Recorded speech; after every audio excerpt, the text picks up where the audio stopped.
Bonjour et bienvenue dans cette nouvelle vidéo support de formation Excel où nous allons construire tous ensemble la liste déroulante par cascade sans la fonction indirecte. D'accord? Je dis bien sans la fonction indirecte. Je suis Aruna Bonkano, je suis formateur et consultant bureautique.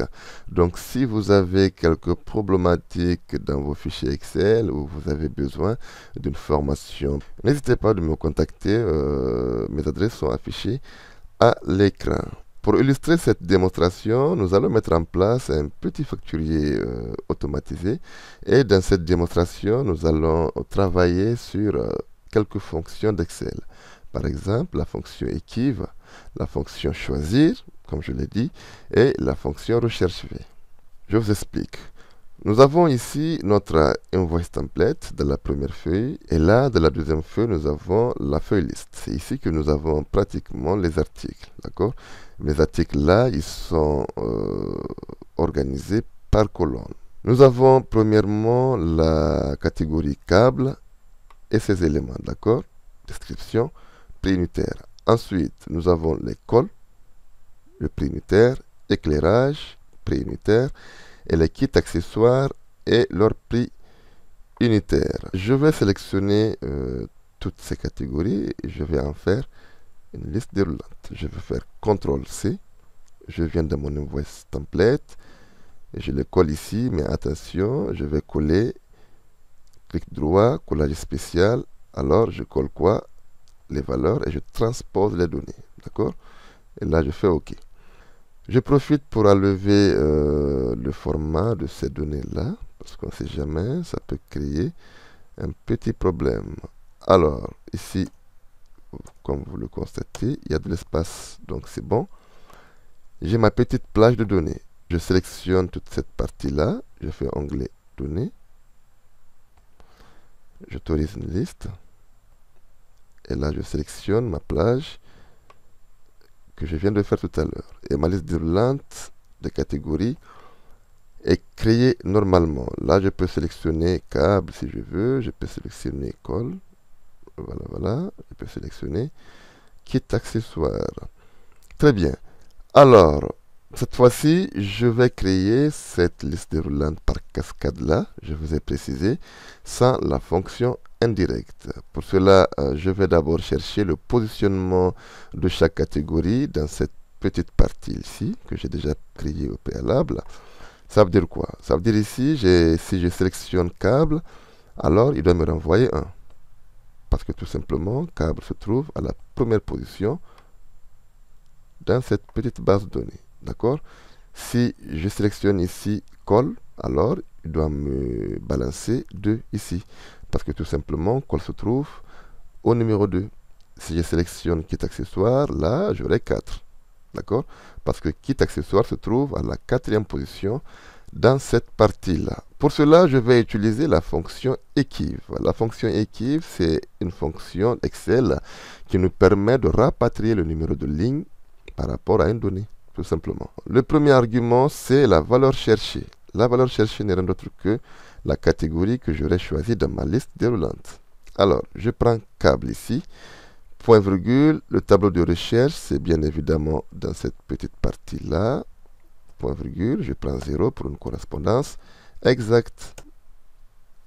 N'oubliez pas de bloquer cette plage de données pour pas que ça bouge. D'accord? Référence absolue. Et là, je vais incrémenter et vous aurez constaté tout de suite que nous avons ici 1, 2 et 4. D'accord? Nous avons des petites erreurs ici que nous allons corriger. Là, je ne vais pas vous apprendre ça. Donc, c'est la fonction si erreur. Alors, si cette formule me présente une erreur, tout simplement, je veux du vide.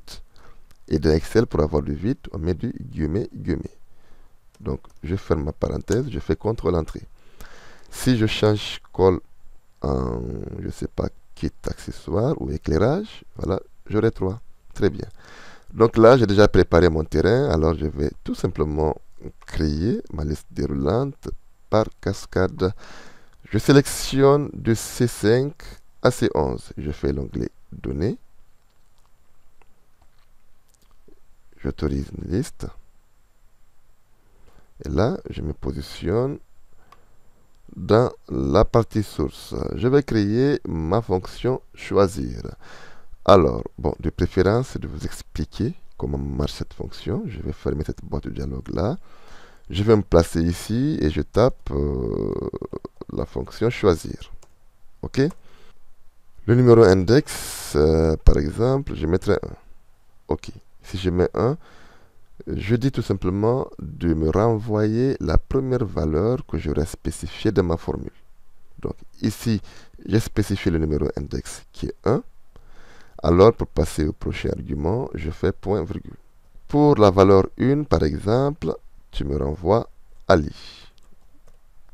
Entre guillemets, parce que c'est du texte. D'accord? Ensuite, je spécifie Moussa comme deuxième donnée de ma formule. Et là, je spécifie Niger Excel comme troisième donnée de ma formule. Voilà. Entre guillemets, je ferme la parenthèse et je valide. Automatiquement, il m'affiche Ali. Tout simplement parce que j'ai spécifié au niveau du numéro index 1. Si je change ce numéro index là, 2, d'accord, automatiquement, j'aurai Moussa. Si je change ici, de 2 à 3, évidemment, j'aurai Niger Excel. D'accord? Donc, nous allons utiliser cette merveille-là pour construire notre liste déroulante par cascade. Pour cela, je sélectionne à nouveau cette plage de description. Je fais onglet données. J'autorise une liste. Voilà, et je me place dans la partie source. Je mets égal et je commence à saisir ma fonction choisir. Alors, évidemment, ici, il va me demander le numéro index. Donc, numéro index, au lieu de mettre ça en dur, là, je vais sélectionner cette cellule-là. N'oubliez pas de défiger la ligne, d'accord, pour que ça descende vers les autres catégories. Alors, point virgule. Pour la première valeur, je me bascule dans ma feuille liste. Je sélectionne câble, point virgule. Ensuite, colle, point virgule. Ensuite, éclairage, d'accord, point virgule. Ensuite, kit accessoire. Et là, je ferme ma parenthèse et je fais OK. Je vous conseille à vous de créer des plages de données dynamiques. Ça vous permettrait de prendre en compte les données que vous aurez saisies ultérieurement. D'accord? Là, c'est dans le cadre du tutoriel. Donc, pour ne pas trop encombrer la vidéo, donc, je préfère sélectionner directement les plages. J'espère que je suis clair. Alors, ici, j'ai sélectionné câble. Automatiquement, quand je viens de cette liste, j'aurai les câbles. D'accord, accessoires, câbles, blablabla. Bla, bla, bla. Pour éclairage, j'aurai les lampes, tout simplement. Accessoires de lampe, lampe spéciale et photo, lampe d'éclairage. Et les kits accessoires, j'aurai les kits accessoires. D'accord? Voilà. Là, j'ai créé ma liste déroulante par cascade sans la fonction indirecte. Dans cette partie prix unitaire, nous allons rapatrier le prix unitaire en fonction de la description que nous aurons choisie de la colonne C. Pour cela, nous avons un problème. Je m'explique. Nous avons les descriptions en colonne. D'accord? Comme vous le constatez ici, et chaque description est séparée par une colonne vide. OK. Nous allons essayer tout simplement de dire à Excel, si par exemple, on sélectionne ici éclairage, d'accord, automatiquement que la fonction recherche V se décale, par exemple, pour aller de la partie câble. OK? Et me sélectionner toute cette partie-là. Ensuite, me renvoyer le prix unitaire correspondant. Si par exemple, ici, je viens sur le kit accessoire, je sélectionne kit accessoire. Je sélectionne ici, par exemple, Keybook, d'accord? Automatiquement que la fonction recherche V se décale pour aller de la plage accessoire, me sélectionner toute cette plage-là, puis me renvoyer le prix unitaire de Keybook. Dans cette démonstration, nous n'allons pas utiliser la fonction décaler, non. Nous allons imbriquer les deux fonctions recherche V et la fonction choisir. Alors, je me bascule dans cette feuille Invoice Template, je me place dans la première cellule où on récupère le prix unitaire. Je réinitialise ma cellule avec le signe égal et je commence ma fonction recherche V que vous connaissez tous. Valeur recherchée, je prends évidemment la description, d'accord, point virgule. Table de matrice, attention, c'est ici que nous allons utiliser la fonction choisir. Donc, choisir, il me demande le numéro index. Le numéro index, je sélectionne cette cellule-là parce qu'elle est variable. Je passe directement dans ma feuille liste et je positionne les plages de données. Par exemple, je voudrais tout simplement que Excel me considère cette partie-là comme la plage de données numéro 1. Donc, n'oubliez pas de figer cette plage-là. Point virgule. Ensuite, considère-moi cette plage comme la deuxième plage de données. Point virgule. Je me considère ensuite cette plage comme la troisième plage de données. Tu fiches, point virgule. Et la dernière plage de données serait le kit accessoire qui équivaut à la quatrième position, point virgule. Là, je ferme ma parenthèse et j'aurai évacué le deuxième argument qui est table de matrice. Pour passer au prochain argument, numéro index colonne, les prix unitaires sont dans la colonne 2. D'accord? Je ferme, je donne 0 pour une correspondance exacte. Je ferme ma parenthèse et je fais CTRL entrée. Automatiquement, pour accessoire de câblage, il me renvoie le prix unitaire 1000. Nous allons vérifier.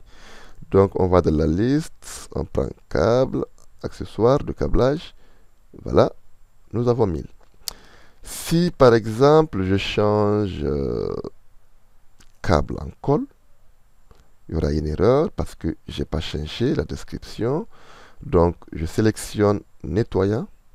Automatiquement, j'aurai 500. Et nous allons vérifier au niveau de la page de données colle. On prend nettoyage. Voilà, nettoyant. Et nous avons le prix unitaire qui est 500. Nous allons corriger cette petite erreur-là du dièse-na, tout simplement, en nous basculant juste après égal. Et nous allons toujours mettre cette fonction merveilleuse-là, qui est la fonction si erreur. Alors, si erreur, si cette formule me présente une erreur, qu'est-ce que je veux? Je veux tout simplement du vide. Et du vide d'Excel, c'est guillemets, guillemets. Je valide et j'incrémente vers le bas. D'accord? Automatiquement, j'ai toutes mes données qui se sont rapatriées sans problème. Là, je vais calculer le total. Là, vous le connaissez mieux que moi. Donc, c'est la quantité multipliée par le prix unitaire. J'incrémente. D'accord? Il y a une valeur, une erreur. Je corrige ensuite cette erreur-là. Donc, si erreur, cette fois-ci, je veux 0 et non du vide. Je précise si vous avez des numériques, donc mettez 0 et non du vide pour éviter des problèmes. Voilà. Donc, pour le sous-total, je vais tout simplement Alt égal pour faire une somme automatique. La TVA, tout simplement, je fais 19% de mon hors taxe. Je prendrai le même format. Tac, d'accord. Le solde dû, c'est tout simplement le hors taxe plus ma TVA. Voilà. Si par exemple, ici je continue à sélectionner éclairage, voilà. Là, j'aurai ruban LED. Voilà. Donc, je prends 15, automatiquement, mon facturier est automatisé. Je sélectionne encore éclairage. Je vais encore un autre type de description. Lampe portative. Là, je prends 50. Automatiquement, mon facturier a été automatisé. Je vais tout simplement masquer ces deux colonnes-là. Masquer. Et tout est prêt. Ici, je mets la date d'aujourd'hui pour automatiser ma date. Alors, je m'arrête là. J'espère que cette petite démonstration vous aura plu. Vous saurez l'adapter à vos besoins. N'oubliez pas de vous abonner. N'oubliez aussi pas de faire un commentaire en bas de page. Ça me ferait plaisir. Quant à moi, je vous dis à très bientôt dans une prochaine vidéo. Merci.